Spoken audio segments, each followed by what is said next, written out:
Good morning, everyone. Sandra Montoya, she's one of our newest, well, she is our newest school family, or school mom. And as we go through our stewardship renewal, she would like to express a word of thanks this morning to everyone for their support.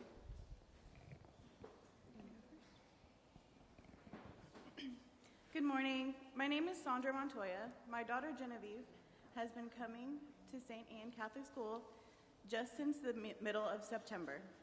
I want to tell you about my experience to praise God and thank all of you. I moved here from Kansas City about 2 years ago when Genevieve was preschool aged.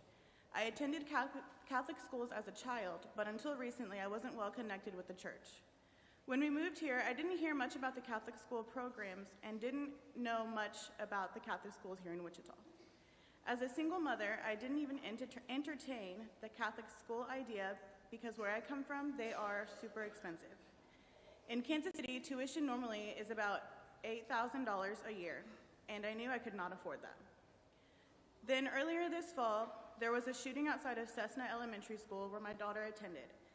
That made me rethink every schooling decision I had ever made. The eye doctor I work for, Dr. Anthony Taylor, had been kind of steering me to put my daughter in the Catholic school system since the beginning of the year. However, I was still not looking into it because I don't make doctor money. After expressing that to him, he sent me an article and educated me on the Wichita Catholic school system. The article explained that Wichita parishes support their schools to make them affordable for everyone. I will always be grateful that he shared that article with me, and I switched schools almost immediately. God used that tragedy to change my life. Hello, my name is Genevieve Ray Morgan. Ever since my mom moved me to St. Anne's Catholic School and Church, I have been welcoming to be in this welcoming school that everybody has been nice to me about, and I made friends really fast. So that's the reason why my mom almost switched me to schools immediately. Almost every year, she thought about sending me to a Catholic school. When I first moved to first grade, there was the shooting, and then I immediately got picked up from Cessna, and my grandma picked me up from Cessna, and she was the most welcoming person I ever met. Thank you. Now, I want to become more involved in the Catholic Church and want to learn more. I'm here to say you guys are also blessed to have the parish and resources you do. Now I'm blessed too. St. Anne has been more than a blessing to us and it has made us better as the Catholic family. Thank you. Goodbye.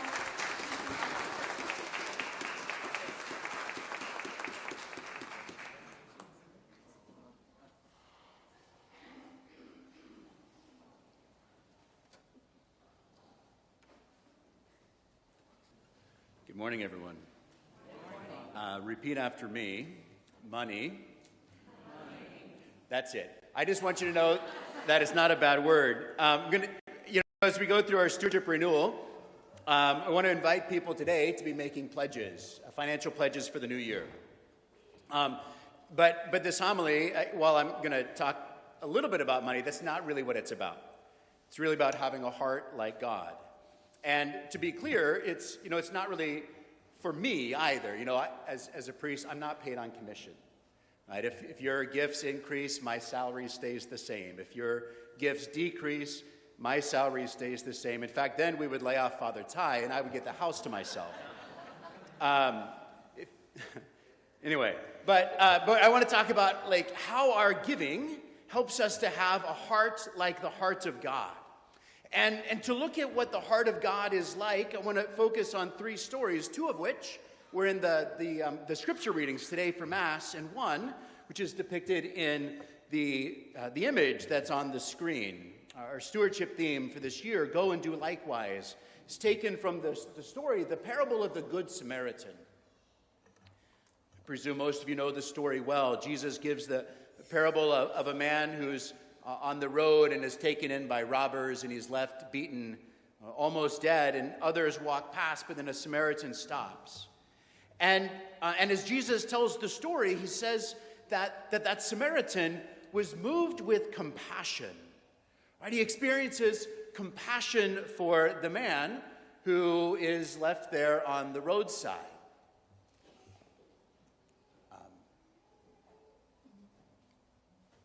Sherry, can you make sure that it's on top?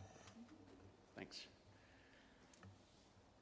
He's moved with compassion for the man who's left there on the roadside in need of so much assistance.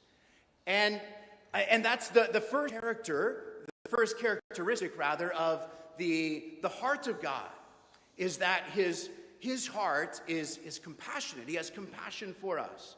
Compassion means that when we witness the suffering of someone else or the need of someone else, that we are moved by it. We don't remain cold or distant, but we ourselves are moved. We have passion with that person.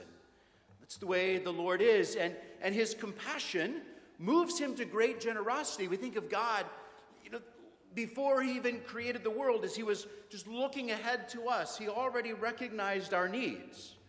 And so in great generosity, he created a world that would meet our needs, that was filled with food and ways that we could create shelter. Was there able to provide for all of our needs. And then as we fall into sin, he provides so generously for our redemption as he gives his life upon the cross. And so Jesus tells this parable that kind of expresses Jesus himself. Jesus is the Good Samaritan. He's the one who recognizes us in our need and takes care of us. And in that parable, the Good Samaritan uses his money to be able to show compassion. Right, he finds that man along the roadside and he cares for him. He bandages his wounds. He cleans him up. Then he takes him to an inn and he cares for him there in the inn.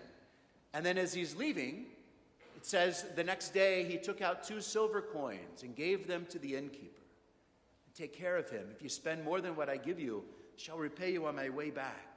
What marvelous generosity. 2 silver coins, that's quite a bit of money. But then beyond that, he gives him a blank check, right? Like, handing your credit card to someone and say, whatever you need, go ahead and take care of it. I'll take care of it later. Right? Maybe that man will need medicine. Maybe he needs someone to attend to him. And so the innkeeper is going to hire someone to come in and just sit by his bedside for several days. We don't know what it's going to take, nor does the Samaritan. But whatever it's going to take, that's what he wants to do. That's what his compassion moves him to do, and he expresses that compassion with his money. The second story, which kind of illustrates or draws emphasis to a second characteristic of the heart of God, or at least the heart of Jesus, is his faith, his perfect trust in God the Father. Whenever Jesus praises someone, we should pay attention to it. And the story that's in the first reading, the story of Elijah, is one that Jesus will refer to, not in today's gospel, but in a different place. And he points people to this woman, the woman in Zarephath, the widow in Zarephath. He draws our attention to her. See, in the story, Elijah lived at a time when things in Israel were really bad. The king was really unfaithful. And so God had allowed a famine to come upon the whole land. There was no rain for years. There were no crops. People were starting to get very hungry as their stores wore out. And even if you had money, there was no place to buy food. God sends Elijah first to this place out in the wilderness where there's a little stream, and he's able to drink water from the stream. And God sends birds, ravens, to go out and collect food and bring it back to him. And so Elijah just sits there each day waiting for food, waiting for the birds to bring in food. But then when even that stream runs dry, God says, all right, go to Zarephath. That's outside of Israel. Go to this strange country where you don't know the people, they don't know you, you can't even speak the language, and I'll have someone to take care of you. And when he gets there, he meets a woman, a widow. And as most of you know, at that time, it was very difficult for women to be able to provide for themselves. And so then even more, an older woman, once her husband has died, if she doesn't have other family members that she can rely on, then she's really destitute. She becomes a beggar. And this widow not only has lost her husband, but she has a son who's still young enough that he's dependent upon her. And so Elijah meets her and he says, well, bring me some bread. And then, and she said, I can't do that. I have just a little bit of grain left and a little bit of oil. I'm going to prepare some bread. My son and I are going to eat that, and that's going to be our last meal. Then we're going to die. And Elijah gives one of my favorite responses in the whole Bible. He says, that's fine, but first, make me some bread. And it seems just totally, totally incompassionate, totally cold-hearted. Yeah, you can die, that's fine. But first, I'm a little hungry. And it, like I said, it seems terrible, but Elijah is calling her to have faith, to respond with faith to this God that she doesn't really even know about. She's not Jewish. This is outside of Israel. She's maybe heard little things about God. Maybe God has been speaking to her heart in ways that she doesn't understand, but Elijah is eliciting faith from her. And so she does it. And so she takes care of him first. She does that first. She puts this act of generosity first. And that act of doing it first is a sign of her great trust, her profound trust in God. And what is it that happens?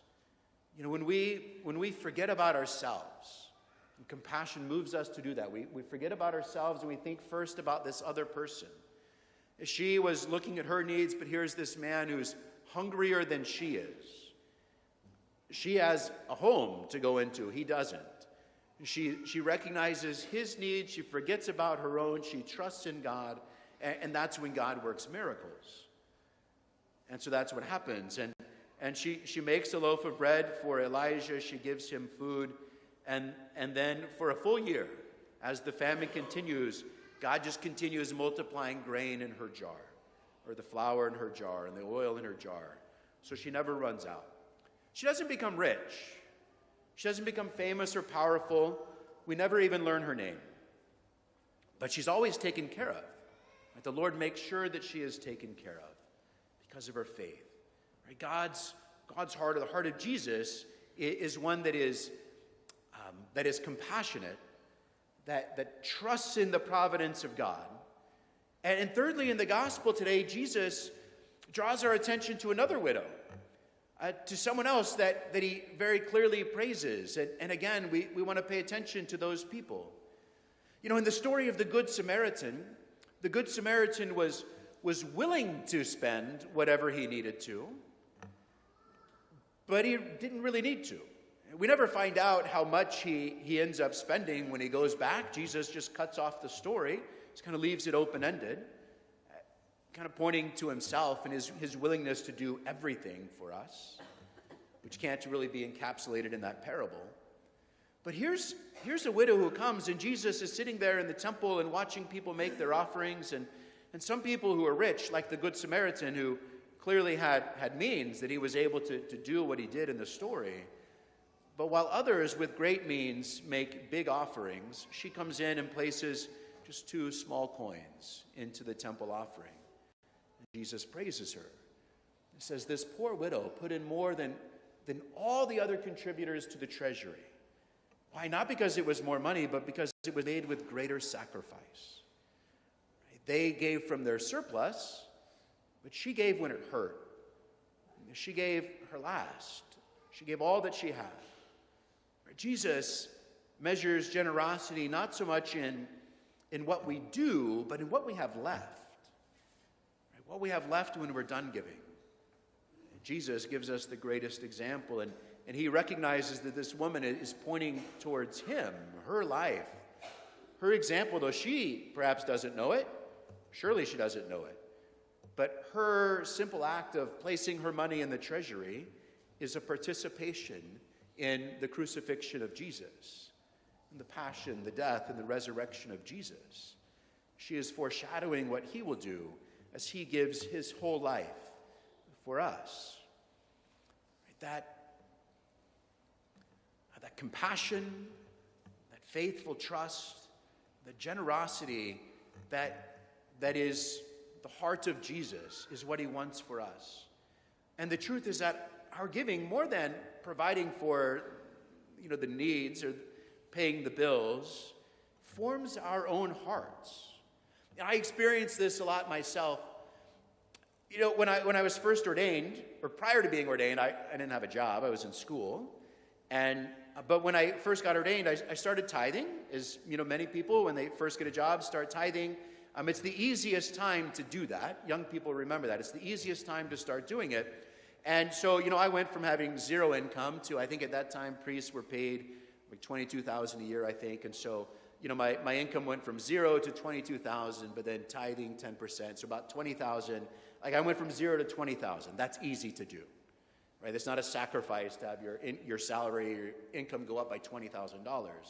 And then each year, when the bishop would give a priest a raise, then I would increase my tithing a little bit, but always my income was going up until a few years ago when we did the campaign. And when we did the campaign, as I invited people, and myself included, to make a special gift, that meant finding a way to live off of less than I had been before. Right? That's harder.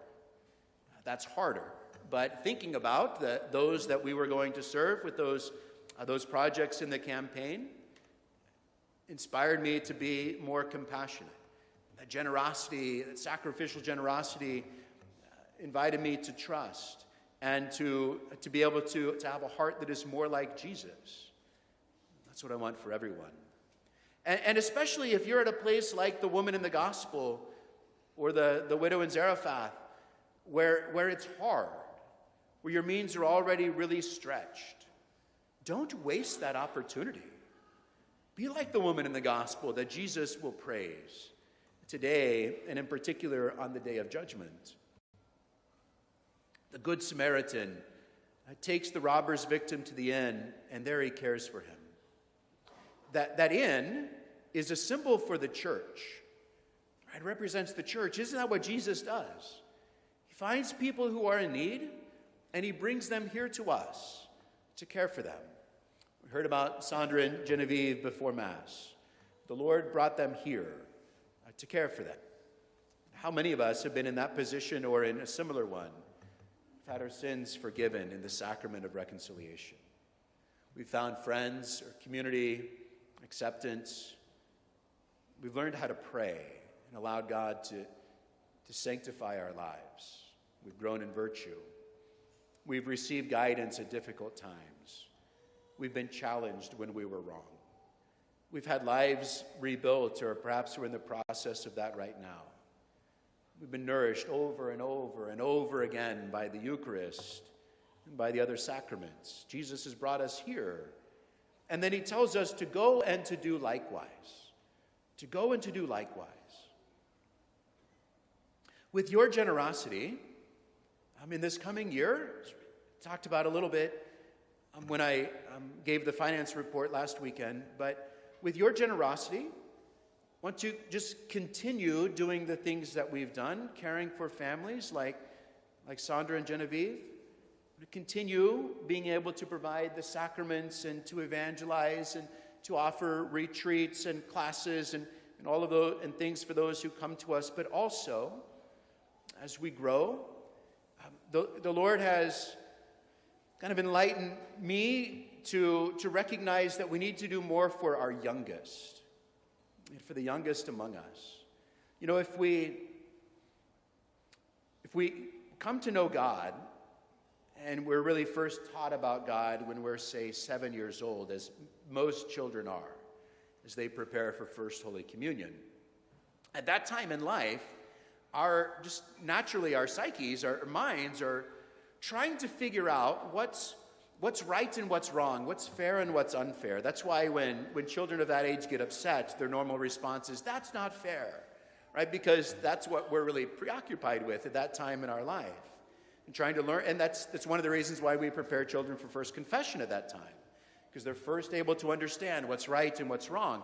The problem is, if we meet God when our question is what's right and what's wrong, what's fair and unfair, then we almost inevitably end up seeing God as a judge, primarily. He is that, but not primarily. That's not the way he reveals himself first. When we're younger, say 3 years old to 6 years old, at that time in our life, children are trying to find out, who can I trust? Who cares for me? Who loves me? Right? I always think it's a little amusing. Children at that age, as they reach 3, they have just a really clear order of favorites. They have a parent that they go to all the time, and other people, and just kind of really clear about that, because their minds are just constantly evaluating, who is on my side? Who is here for me? Who loves me? And so when we meet God at that time in our life, and we're instructed in the faith at that time in our life, then we start to see God as a father, as a loving father who provides for us, as the one who ought to be first on that list of favorites. And so, as I mentioned in the finance reports, I want to reopen our pre-K program this year. And we closed it back in 2020.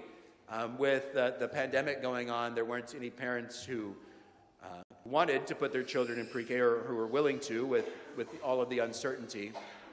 And so we closed it also in part for financial reasons. I want to reopen it this year. Also, we've been working to train some catechists in the Catechesis of the Good Shepherd. I want to make that available to our children, both in school and outside of school, for those who are youngest, those who are not yet ready to prepare for First Communion, but who are ready to meet God as their loving Father and to know Jesus, the Good Shepherd. I also want to be able to do greater acts of service for those in our community. And I mentioned a few weeks ago a desire just to go door to door, praying with people and inviting them to know Jesus. As we do that, we will surely find that there are people who are in need of material things and want to be able to do something to meet those material needs. In your stewardship packets, there's a pledge form that looks like this. The front of it reminds us of that story of the Good Samaritan, tells us to go and do likewise. But then on that, there's a place to make a financial pledge. On the inside, it talks about acts of service. We'll reflect on that next week. And then we'll make our commitments in 2 weeks from now. But on the back side, there's a place to make a financial pledge. At the top of it is kind of for your sake, just to do the math, to be able to figure out, a percentage of your income to be able to give sacrificially. And in the middle is where you actually make your pledge, to say a certain dollar amount, and then how often you're going to do that, and then the way that you're going to do it. Those are the 3 things that really help us to be able to plan well, and to be good stewards of your gifts. And then at the bottom, there's a place to just sign it and to give an effective date. We normally do that, at the start of the new year, though you're free to set a different date if it makes more sense for you. And so, reflecting on the compassion of God that we've experienced, that we want to experience for ourselves. And if you desire to have a heart like His, that is compassionate, that is filled with trust, that is willing to be generous, sacrificially generous, I would invite you, if you've not been in the practice of supporting the parish financially, to start doing so. Start making offerings. If you've been giving, make a pledge. Right? Make it a commitment, something that you're going to do, and make it the first thing that you do. Right? Like the widow, she was asked, that's fine that you do that you take care of other things, take care of your family, but first, do this act of generosity. Right? Make it first.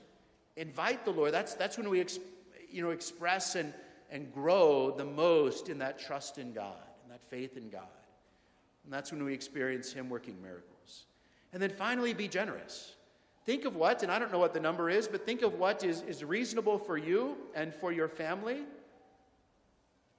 And then do just a little more, maybe even $1 more. I would love it if a lot of pledges come back $51 or $101 or whatever it is. Just people recognize this would be reasonable, but God is unreasonable, and I want to be like God. And so to go just a little more. The poster tells us again to go and to do likewise. Live with compassion. Live with faith. Live with generosity. have a heart like the heart of Jesus. I invite you to join me in prayer as we pray together the stewardship prayer. Go ahead and kneel down.